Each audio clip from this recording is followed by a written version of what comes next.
Hi folks. Well, the Dallas Morning News, as well as many other newspapers across the country, had this bit of good news. Look.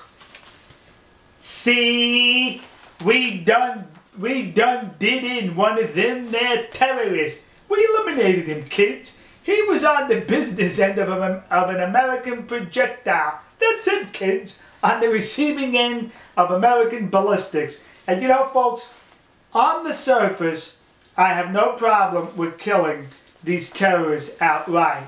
He was a member of Al-Qaeda, a high official in Al-Qaeda, motivating others to commit deadly acts. What I have a problem with now is, let me explain this to you. 50% says sure he should have been killed, but this other 50% I have reservations. But before I get into that, the main part of this video is to illustrate liberals and Democrats in these here United States of America that the only thing consistent about them is their inconsistency, that they're not consistent. That's their consistency. They're basically a bunch of hypocrites, talk out of both sides of their mouth, and have a double standard. That's them, kids. Democrats. Now here's why I have a problem, 50% of me says, with this assassination.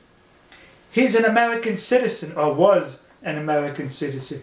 He was born in these here United States of America, making him an American citizen.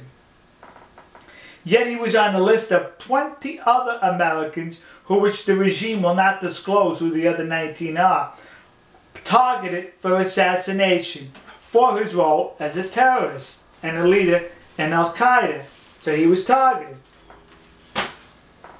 However, when President Bush rounded up known terrorists on the battlefields in Afghanistan and the mastermind of the 9/11 attacks that killed close to 3,000 Americans in one day, all of whom were not U.S. citizens, he brought them to Guantanamo to face a military tribunal, and then the Democrats and the liberals and these here United States bellowed and complained why they're supposed to get their rights under the U.S. Constitution.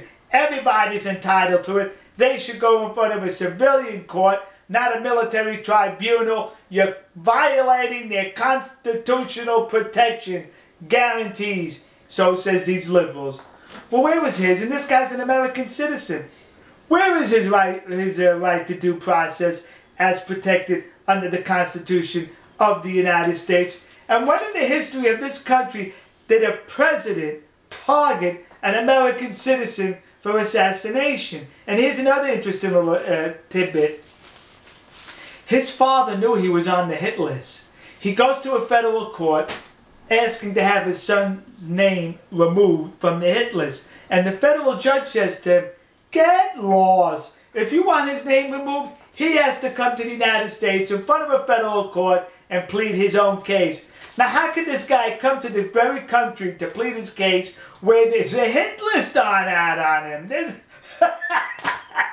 So he's supposed to come to the federal court to plead his case and then get assassinated either on the way in or either on the way out. What are you, stupid?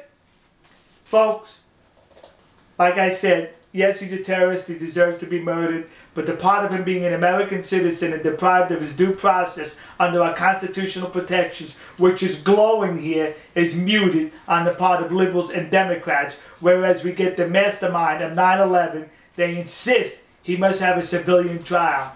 You see? Duplicity. To which many of you must be saying, really? Hey, that's them dead Democrats and liberals for you. All right, folks. We'll see you. God bless you. God bless America. And God bless the nation you happen to be in.